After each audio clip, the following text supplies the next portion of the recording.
आज इस सामर्थ्य दिन के लिए खुदावंद जो बड़े बड़े कार्य हमारे बीच में कर रहा है, वो बड़े बड़े कार्यों के लिए जो पवित्र आत्मा को हमारे जीवन में उसने भेजा, जो साल्वेशंस हो रही हैं सिर्फ इंडिया में ही नहीं बल्कि इंडिया से बाहर भी, जो हम विटनेस कर रहे हैं खुदावंद के बड़े बड़े कामों का, बड़ी बड़ी साल्वेशंस का, खुदावंद के नाम में जो लोग बचाए जा रहे हैं, खुदावंद का थैंक्स करते अपने हाथों को उठाओ। खामरा चर्च, गुरदासपुर, अमृतसर, लुधियाना, फिरोजपुर, सब कलीसियाएं, चंडीगढ़, सब कलीसियाएं,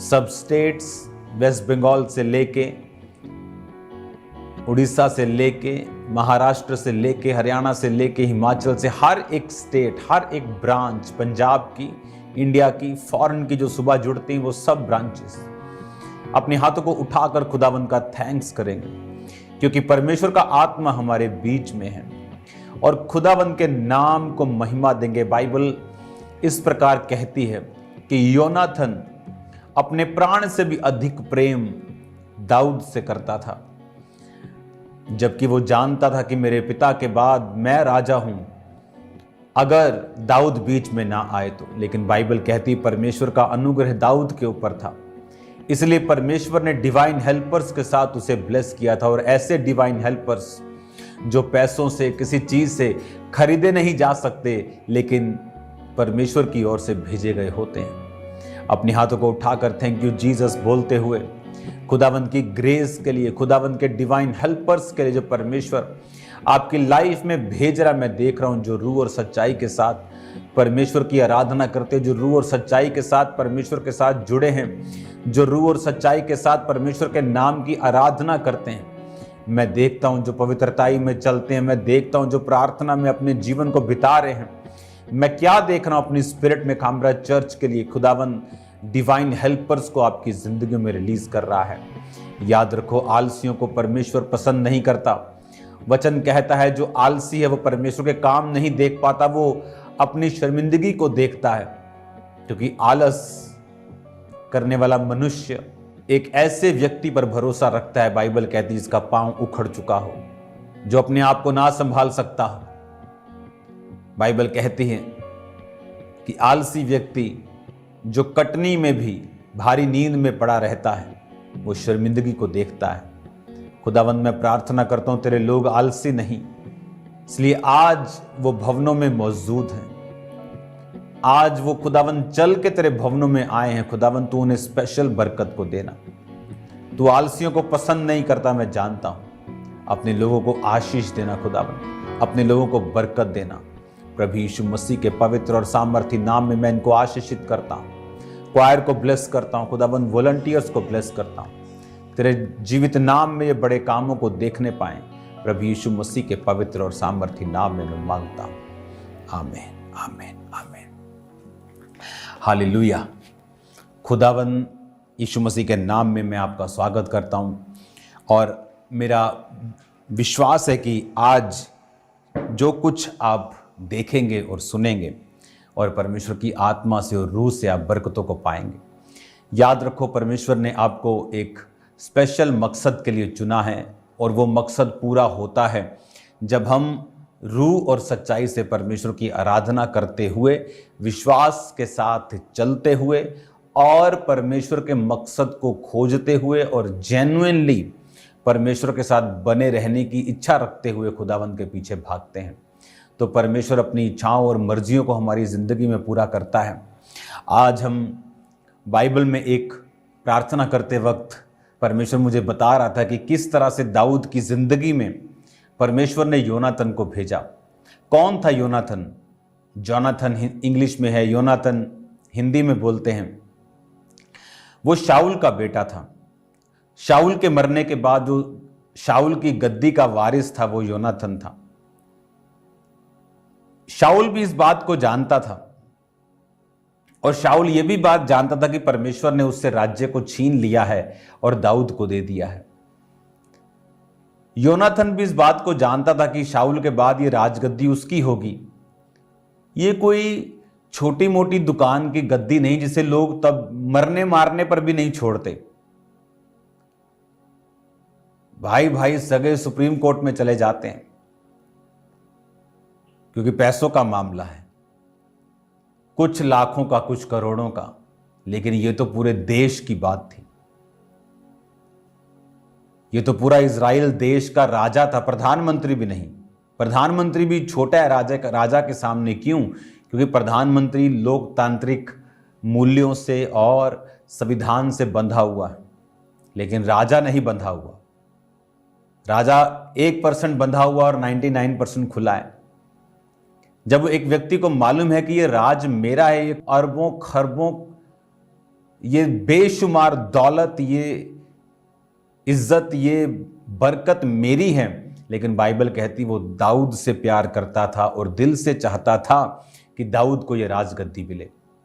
मैंने परमेश्वर के लोगों की लाइफ में ये फेवर देखा है कि बिना किसी कारण, बिना किसी लालच के, ऐसे लोग जो परमेश्वर को नहीं जानते क्रिश्चियंस के ऊपर ऐसा फेवर कर रहे हैं कि वो भी हैरान हो रहे कि ऐसा फेवर तो शायद मैंने मसीही लोगों से भी नहीं पाया, जो अन्य जातियों से मैं पा रहा हूं।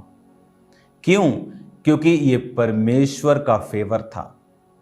बाइबल में जब हम नीति वचन को, उसके 3 बाब को पढ़ते हैं, ये वचन आज के वचन में नहीं था, ये परमेश्वर ने मुझे अभी बताया है। नीति वचन 3 उसकी 3 में लिखा, कृपा और सच्चाई तुझसे अलग न होने पाए, वरन उनको अपने गले का हार बनाना, अपनी हृदय रूपी पट्टियां पर लिखना, तो तू परमेश्वर और मनुष्य दोनों का अनुग्रह पाएगा, तो अति बुद्धिमान होगा। परमेश्वर ने कहा अगर कृपा और सच्चाई तुझसे अलग ना हो। दाऊद की जिंदगी में क्या थी? परमेश्वर की कृपा थी। क्यों? क्योंकि उसने कृपा करना नहीं छोड़ा। शाऊल को मार सकता था, उसने कृपा की। उसको मालूम था कि शाऊल को मार दूंगा तो ये गद्दी मेरी है, लेकिन बाइबल कहती उसने कहा मैं यहोवा के अभिषिक्त पर हाथ क्यों उठाऊं। दाऊद के साथी बोलने लगे कि शाऊल को मार, ये तेरी गद्दी में रुकावट है, लेकिन शाऊल ने कहा अपने समय से ये मरेगा, अपनी मृत्यु से मरेगा या लड़ाई में मरेगा, मैं इस पर हाथ नहीं उठाऊंगा। सच्चाई उससे अलग नहीं हुई, उसने अपने हृदय पे उनको लिख के रखा। कोई टेम्पटेशन, कोई गद्दी की लालच, कोई चीज उसे वो वचन से हटा नहीं पाई। और बाइबल कहती है कि परमेश्वर और मनुष्य तू दोनों के अनुग्रह को पाएगा। परमेश्वर का अनुग्रह उस पे था और मनुष्य का अनुग्रह भी उस पे था कि योनातन उस पे इतना अनुग्रह कर रहा था कि ऐसा लग रहा था कि क्या ये फेक लव करता है, क्यों प्यार करता है, ये क्या इसको लालच है। वो दूसरे वाला प्यार भी नहीं था जो आज आदमी आदमी से कर रहा है, ये वो वाला प्यार भी नहीं था। ये एक प्योर लव था, बाय गॉड्स ग्रेस। उसकी खुदा उसको कन्विंस कर रहा था, खुदा उसको गाइड कर रहा था। आप जब परमेश्वर के साथ वफादारी में चलते हैं, आप जब खुदावंद के साथ उसके वायदों को पूरा करते हुए चलते हैं, तो वचन ये कहता है कि आप लोगों के ऊपर परमेश्वर फेवर करता है। आप घबराएं मत, दिल ना छोड़ें। पास्टर्स खास तौर पे, हमारा परमेश्वर वो परमेश्वर है जिसने दानियेल के समय में नबूकदनेस्सर राजा जो पूरी दुनिया को मार कर आता था, उसके समय में जब भट्टियों से बचाने वाला शद्रक मेशक अबेदनगो को, दारा राजा के टाइम पर दानियेल को शेरों की मांद से बचाने वाला, शरे राजा के टाइम के ऊपर रानी एस्तर के द्वारा पूरी यहूदी कौम को बचाने वाला परमेश्वर, तो आप वरी ना करें, खुदा के साथ लिपटे रहें, जुड़ के रहें। परमेश्वर आपको गिरने नहीं देगा। अगर आप परमेश्वर के साथ वफादार हैं तो वो आपके साथ डबल वफादार है। वो आपको सुरक्षित रखेगा, वो आपको बचा के रखेगा, वो आपके परिवार को ब्लेस करेगा, वो शैतान की योजनाओं को नाश करेगा। आज मैं खुदावंद के मस्से को अपने ऊपर देख रहा हूं जब मैं आपसे बात कर रहा हूं। वो आपको चंगा भी करेगा, वो आपको आजाद करेगा, वो शैतान की योजनाओं को नाश करेगा, वो अपनी ग्लोरी को, अपनी महिमा को आपके ऊपर दिखाएगा यीशु मसीह के नाम में, और ये दुनिया इसकी विटनेस होगी। अन्य जाति लोग आपकी गवाही देंगे, क्रिश्चियंस आपकी गवाही देंगे, आपका परिवार आपकी गवाही देगा, जो परमेश्वर का फेवर मैं आपकी लाइफ के ऊपर आता हुआ देख रहा हूं। राइट नाउ मैं ये पढ़ रहा हूं और मैं चाहता हूं कि आप मेरे साथ इसे फॉलो करें। आप ये बात जानते हैं कि आप यीशु मसीह के द्वारा बुलाए गए हैं। परमेश्वर ने आपको अपनी महिमा के लिए बुलाया है, आपको परमेश्वर ने अपनी महिमा के लिए चुना है। कुरिन्थियों के मुताबिक परमेश्वर ने कहा, मैं जगत के निर्बलों, तुच्छों को, जो कुछ नहीं है, मूर्खों को मैं चुनता हूं, ताकि जो अपने आप को कुछ समझते हैं, ज्ञानवान, धनवान, उनको मैं लज्जित कर सकूं। परमेश्वर ने आपको चुना है खास मकसद के लिए, लेकिन वो मकसद समझने के लिए जरूरी है कि हमारी स्पिरिचुअल आईज जो हैं वो ओपन हों। वो मकसद समझने के लिए जरूरी है कि हम परमेश्वर पर पूरी रीति के साथ भरोसा रखें कि जो परमेश्वर की योजना हमारी जिंदगी में है, आपकी योजना कुछ अलग है, आपका प्लान कुछ अलग है। परमेश्वर आने वाले समय को जानता है। आप नहीं जानते थे कोविड आने वाला है, परमेश्वर जानता था, इसलिए उसने उसी तरह की तैयारी अपने लोगों की करवा के रखी। मैं अपनी टीम को हमेशा बोलता था कि मुझे, आप पूछ लेना, ऐसा लगता है कि किसी दिन हमें बहुत से राशन की, और 2009 से 8 से मैं ये बात उनको बोलता था, मुझे ऐसा लगता है कि मुझे बहुत सा राशन चाहिए बांटने के लिए, कि लोगों के पास राशन नहीं है। कुछ ऐसी विपत्ति आई है जो मुझे आसमान से आती हुई दिखती थी। तो जो मैं अभी आपसे बात कर रहा हूं, मैं ये जानता हूं आने वाले समय में एकदम से इकोनॉमिक प्रेशर देशों के ऊपर पड़ेगा, एकदम से, लाइक सडनली, जस्ट सडनली 3-4 महीने में पूरी देश की परिस्थितियां चेंज हो जाएंगी। ऐसा होगा। प्रेयर्स आपको बचाएंगी, प्रेयर्स मुझे बचाएंगी, लेकिन इसे होने से प्रेयर रोक नहीं सकती। ये परमेश्वर की ओर से निर्धारित हो चुका है। हालेलुया। अब जब हम उत्पत्ति 45 उसको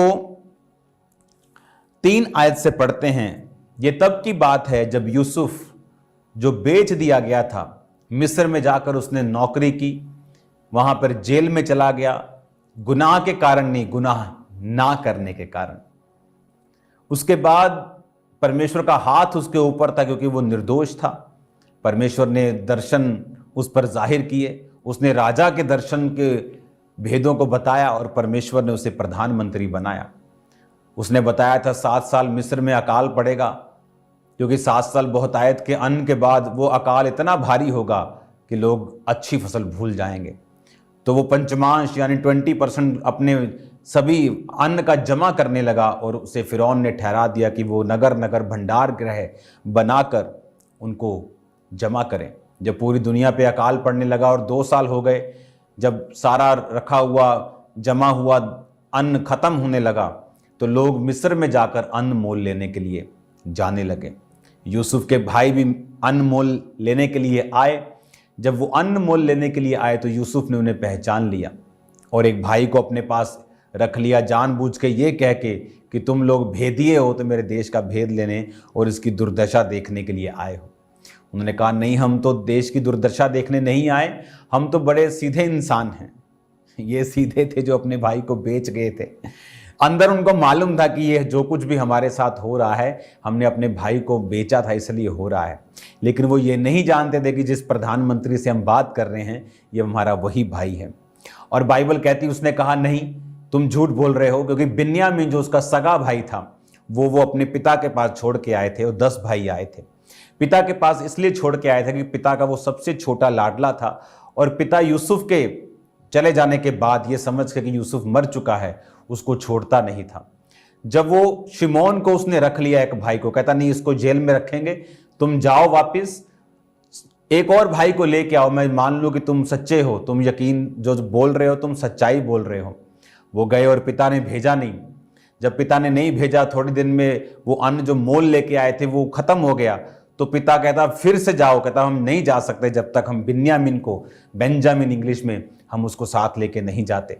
पिता को रूबेन ने मनाया जो सबसे बड़ा था, कि तुम मेरे बच्चों को जमानत रख ले, मैं इसका गारंटी लेता हूं कि मैं इसको वापस लेके आऊंगा, नहीं तो मैं अपना मुंह तुझे कभी नहीं दिखाऊंगा।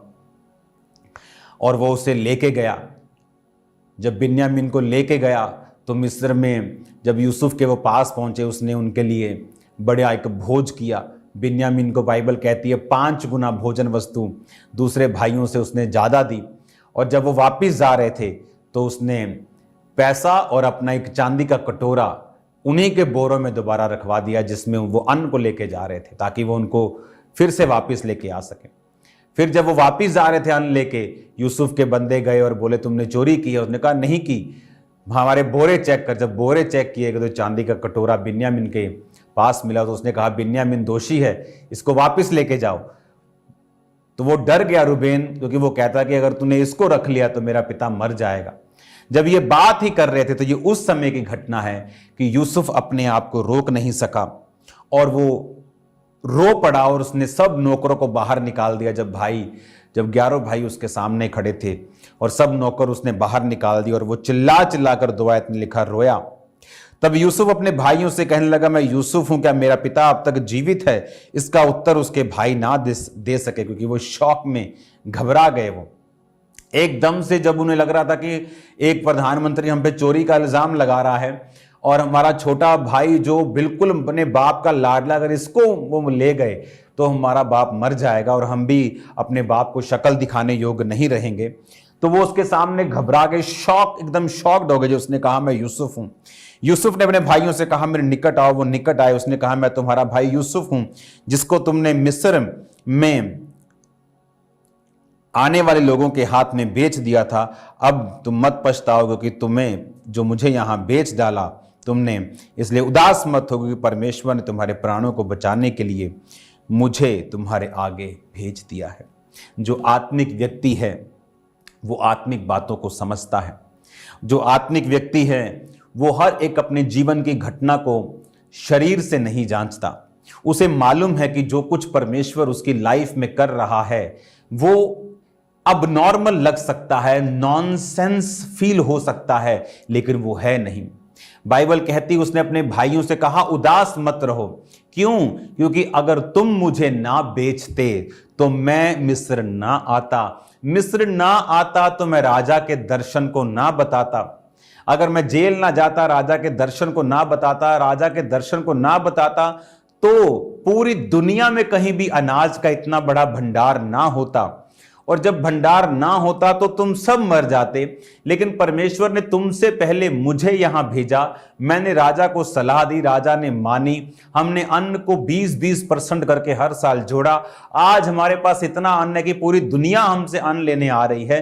तुम भी मेरे पास अन्न लेने के लिए आए हो, ताकि तुम्हारा घराना, तुम्हारे बच्चे और हमारा बाप जो है वो जीवित रहे। इसलिए तुमने मुझे नहीं बेचा था, वो एक्चुअल में परमेश्वर ने ही तुम्हारे हाथों से ऐसा कर्म करवाया था। आप कई बार दुखी होते हैं कि आप धर्मी हैं और फिर ये घटना आपके साथ कैसे हो सकती है। आप धर्मी हैं, आपके घर में ऐसा कैसे हो सकता है। आप धर्मी हैं, आपके फाइनेंस के साथ ऐसा कैसे हो सकता है। आप धर्मी हैं, आपके जीवन पर यह मुसीबत कैसे आ सकती है। लेकिन बाइबल कहती, वचन कहता है कि हम सब बातें मिलकर भलाई को पैदा करती हैं जो मसीह यीशु से प्रेम रखते हैं। जब हम परमेश्वर से प्यार करने लगते हैं, जब हम परमेश्वर से जेन्युइनली प्यार करते हैं, तो बाइबल कहती है हर चीज मिलकर भलाई को पैदा करती है। यूसुफ ने कहा तुमने मुझे नहीं बेचा मेरे भाई, खुदा ने मुझे यहां भेजा। अगर मैं यहां ना आता, मैं तुम्हारे पास अगर होता तो मैं भी मर जाता तुम्हारी तरह, क्योंकि अन्न किसी के पास नहीं होता। अब तो तुम मिस्र से अन्न लेने के लिए आए हो, क्योंकि मिस्र में अन्न इसलिए है क्योंकि मैंने मिस्र को बोला है, फिरौन को बोला है कि हम अन्न को जोड़ेंगे, क्योंकि 7 साल सुकाल के और 7 साल अकाल के होंगे। और 7 साल जो अकाल के होंगे इतने भयंकर होंगे कि लोग 7 साल जो सुकाल के और फसल के होंगे उसे भूल जाएंगे। राजा को दर्शन आया था कि 7 गायें नदी के तट पर से निकली हैं और कछार की घास चरने लगी हैं और बड़ी मोटी हैं, और 7 दुर्बल निकली उसके बाद में और 7 को खा गई। और खाने के बाद भी वो दुर्बल की दुर्बल है कि 7 डंठलियां निकली हैं कॉर्न की, मक्की की, और 7 मुरझाई हुई निकली और उनको खा गई, लेकिन वैसी की वैसी रही। तो उसने कहा जो अकाल खा जाएगा उन 7 वर्षों की फसल को, और इतना भयंकर होगा कि फसल लोग भूल जाएंगे, अकाल को याद रख लेंगे।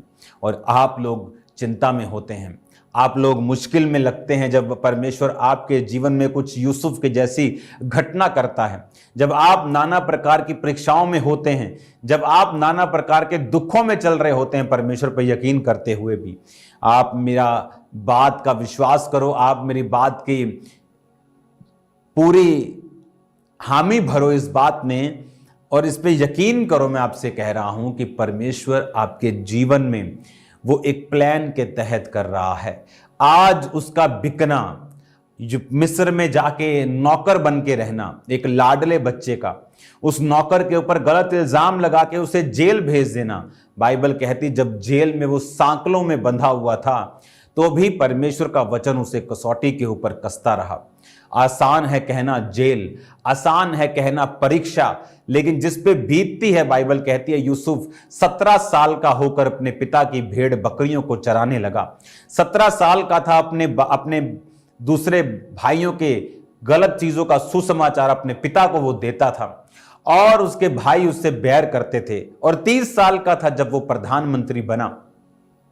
इन 13 सालों में उसने तरह तरह की परीक्षाओं को सहा, उसने मौत करीब से देखी, उसने सूखा गड्ढा देखा जहां वो मरने वाला था। खुदा की ग्रेस से उसके भाइयों के दिमाग में आ गया इसको इश्माइलियों के हाथ बेच दो। इश्माइली उसे लेके जाने लगे तो पोतीफर के हाथ में बेच दिया। उसने नौकर बना के रखा, तब भी प्रभु ने आशीष दी।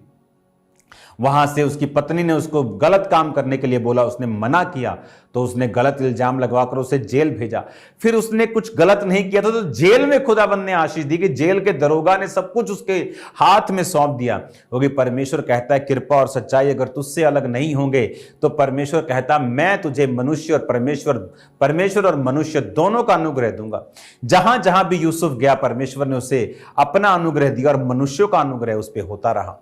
पहले पोतीफर का अनुग्रह उस पर हुआ, फिर उसके बाद जेल के दरोगा का अनुग्रह उस पे हुआ, फिर जो पिलाने वालों का प्रधान था उसका अनुग्रह हुआ कि उसने याद किया और राजे को बताया कि जेल में एक मनुष्य है जो तेरे दिए हुए दर्शनों का उत्तर दे सकता, तेरे स्वप्नों का उत्तर बता सकता है।